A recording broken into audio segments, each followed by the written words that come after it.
తెలుగు రాష్ట్రాల్లో అతిపెద్ద lift manufacturer lifts ట్రై.com dealership కూడా ఇవ్వబడును. స్వామి ఒక్క నిమిషం ఇంకా ఎన్నిసార్లు చెప్పాలి స్వామి? ఐఎమ్ సారీ, ఒక్క నిమిషం. చంద్రబాబు నాయుడు గారు చెప్పారు, కుమారస్వామి గారు చెప్పారు, నేను చెప్పా, ఇంకెంతమంది చెప్పాలి స్వామి? ఇంకెంత హామీ ఇవ్వాలి? అరే ప్రైవేటీకరణ జరగదని చెప్తే మళ్ళీ ఇంకా డౌట్ ఏంటి స్వామి? ఒక్క నిమిషం, మీరు ఏ మీడియా స్వామి? ఒక్క నిమిషం, మీరు కొంచెం చదవాలి స్వామి. ప్రైవేటీకరణ జరగదని చెప్పిన తర్వాత ఇంకేం డౌట్ స్వామి? నేను స్ట్రైట్ క్వశ్చన్ మిమ్మల్ని అడుగుతున్నా. ప్రైవేటీకరణ జరగదని నేను హామీ ఇచ్చా, నిధులు తీసుకొచ్చాం, క్యాపిటేషన్ చేసా, ఇంకేం హామీ ఇవ్వాలి నీకు? బాండ్ పేపర్ అని రాసేవాళ్ళ? ఒక నిమిషం, బాండ్ పేపర్ అని రాసేవాళ్ళ నీకు? అరే అందరు జగన్ లాగా ఉండరు, గుర్తుపెట్టుకో. ఏం స్వామి మీరు కూడా అటు మాడితే? అది కాదు, అడిగేదాన్ని కూడా ఒక అర్థం ఉండాలి. సార్ ఒక్క నిమిషం, మీడియా మిత్రులు కూడా మీరు ఆలోచించండి. ఈ ప్రశ్నకి ఏమైనా అర్థం ఉందా? ఇప్పుడు నేను ప్రైవేటీకరణ జరగనీయనని నేను హామీ ఇచ్చా. 7 నెలల్లో ఎంపీ గారు పోరాటం వల్ల, ఎమ్మెల్యేల పోరాటం వల్ల 1600 కోట్ల రూపాయలు తీసుకొచ్చాం.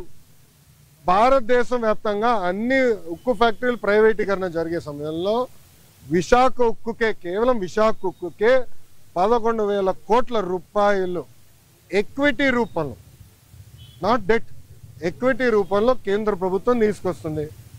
రాష్ట్ర ప్రభుత్వం కూడా సుమారుగా 2,000 పైచిలుక కోట్ల రూపాయలు ఎక్విటీ రూపంలో తీసుకొస్తుంది. మళ్ళీ ప్రైవేటీకరణ అడుగుతాడు ఈయన, నాకే అర్థం అవుతుంది. నీకు ఎంత సమాధానం చెప్పాలి రప్ప? మీరే చెప్పండి, నాకు అర్థం. ఒక నిమిషం, నేను చాలా స్పష్టంగా దీని గురించి చెప్పదలుచుకున్నాను. పిల్లలకి ఎలాంటి ఇబ్బంది లేదు ఈరోజు, ఎందుకంటే డైరెక్ట్ యజమాని అకౌంట్లో మేము వేస్తామని హామీ ఇచ్చాం. రైట్, ఆల్రెడీ ఫైనాన్స్ కూడా కేటాయించాం. ఓన్లీ ఇష్యూ ఏంటంటే కేంద్రం నుంచి దళితులకి కేంద్రం నుంచి డబ్బులు వస్తామా, అది లింకింగ్ ప్రాసెస్లో అయిపోతుంది, త్వరలో రిలీజ్ అవుతుంది. సో డైరెక్ట్ అకౌంట్లో వేస్తాం. ఎవరు పిల్లల అకౌంట్, తల్లిదండ్రులకి ఎలాంటి ఇబ్బంది లేదు, వాళ్ళని పిల్లలు చదివించుకోవచ్చు, యజమాని అకౌంట్లో వేస్తాం.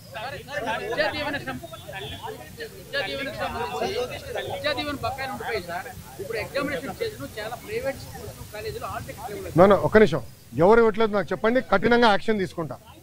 ఒక నిమిషం, నేను యాక్షన్ తీసుకుంటా. ఒక నిమిషం, నేను యాక్షన్ తీసుకుంటా. ఒక్క నిమిషం అమ్మా, నేను పూర్తి చేయనండి. సార్ ఆగండి సార్. సార్ మీరు వినండి. మేము కలెక్టర్ గారికి క్లియర్గా చెప్పాము, ఆల్ మేనేజ్మెంట్స్తో మాట్లాడమని చెప్పాము. ఎవరినట్టు చేస్తే కఠినంగా మేము యాక్షన్ తీసుకుంటాం, దాంట్లో ఎలాంటి సందేహం లేదు. పిల్లలు ఆగే ఎగ్జామ్ రాసుకోవచ్చు, డైరెక్ట్గా కాలేజ్ అకౌంట్లో డబ్బులు వేసే బాధ్యత మాది. ఓకేనా? ఇప్పుడు ఒక నిమిషం, గత ప్రభుత్వం, ఒక నిమిషం చప్పట్లు కొట్టే మనలో, గత ప్రభుత్వం సుమారుగా 3,000 కోట్ల రూపాయలు బకాయిలు పెట్టిపోయింది. ఎందుకు పెట్టారో వాళ్ళని అడగండి, కోడిగుడ్డుని అడగండి ఒకసారి. ఎందుకు బకాయిలు పెట్టిపోయినాడు? 3,000 కోట్ల రూపాయలు మేము కట్టాల్సిన అవసరం, కడతాం, టైం పడుతుంది. ఇంకా ముందర ఇయర్ రెగ్యులరైజ్ చేయాలి, బకాయిలు కూడా ఫేజ్డ్ మేనర్గా మేము చెల్లిస్తాం. ఓకేనా?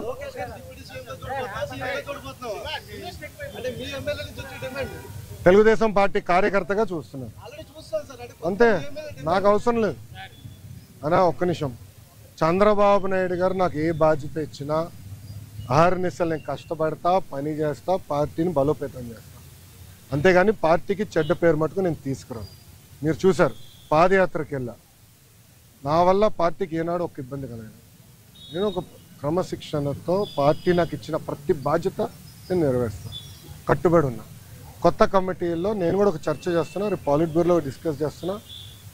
ఒక వ్యక్తి ఒక పదవిలో 3 టర్ముల కన్నా ఎక్కువ ఉండకూడదు నేను వ్యక్తిగతంగా నమ్ముతాను. అది నా వ్యక్తిగత అభిప్రాయం, పార్టీ అభిప్రాయం కాదు, నాయకుల అభిప్రాయం కాదు, నా అభిప్రాయం, లోకేష్గా నా అభిప్రాయం. నేను కూడా ఈసారి నేషనల్ జనరల్ సెక్రటరీగా ఉండకూడదని నేను భావిస్తాను.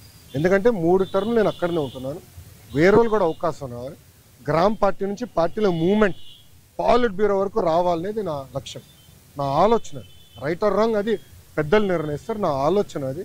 అందుకే ఈసారి నేను కానీ రాము కానీ, మళ్ళీ రాము అంటే ఏడుస్తారు వైకాపా వాళ్ళు. ఎందుకు ఏడుస్తారు నాకు తెలీదు. రాము ఏమో నన్ను అన్నంటాడు, నేనేమో రాము అంటాను, ఇద్దరే. సో రాము కూడా, మొన్న రాము నేను కూడా మాడుకున్నాం, దావోస్లో కూడా లంచ్ చేస్తుంటే మేము మాడుకున్నాం. సో రాము కూడా ఏదన్నా నేను కూడా వేరే దానికి వెళ్దాం, వేరే వాళ్ళకి అవకాశం ఇద్దాం, పార్టీలో మూవ్మెంట్ రావాలని మేము అనుకుంటాం. ఓకే ఓకేమ్మా. Thank you. ఏంటన్నా స్టీల్ ప్లాంట్ ఉత్పత్తుల్ని అమరావతిలో కానీ రాష్ట్రంలో అన్ని డెవలప్మెంట్ ప్రాజెక్టులో వాడితే చాలా వరకు బాగుంటుంది కదా అన్న కరెక్ట్ అన్న, కానీ దానికి ఏమవుతుందంటే అది లీగలీ బైండింగ్ ఆపవచ్చు, అది ప్రాబ్లం. అంటే రేపు ఇప్పుడు ఓపెన్ మార్కెట్ ఉన్నప్పుడు ఏమవుతుందంటే రేపు ఎవరన్నా కోర్టుకు వెళ్ళి ఒకటి కేసు ఇస్తారు, ఇంకో వాళ్ళు ₹1 తక్కువ ఇస్తున్నారంటే ఫినిష్డ్, అడిగే వాళ్ళు గొడవలు అవుతాయి. ఆ ప్రాబ్లమ్స్ ఉన్నాయి, అది కూడా డిస్కస్ చేసాం మేము. అది టెండర్ ప్రాసెస్ ఫాలో అయిపోతే మనం అందరూ ఇబ్బంది పడతాం. ఓకేనా, హ్యాపీనా, ఆల్ క్వశ్చన్ ఆన్సర్. సుమన్ టీవీలో మీ పర్సనల్ అండ్ బిజినెస్ ప్రమోషన్స్ కోసం కింది నెంబర్కి కాంటాక్ట్ చేయండి.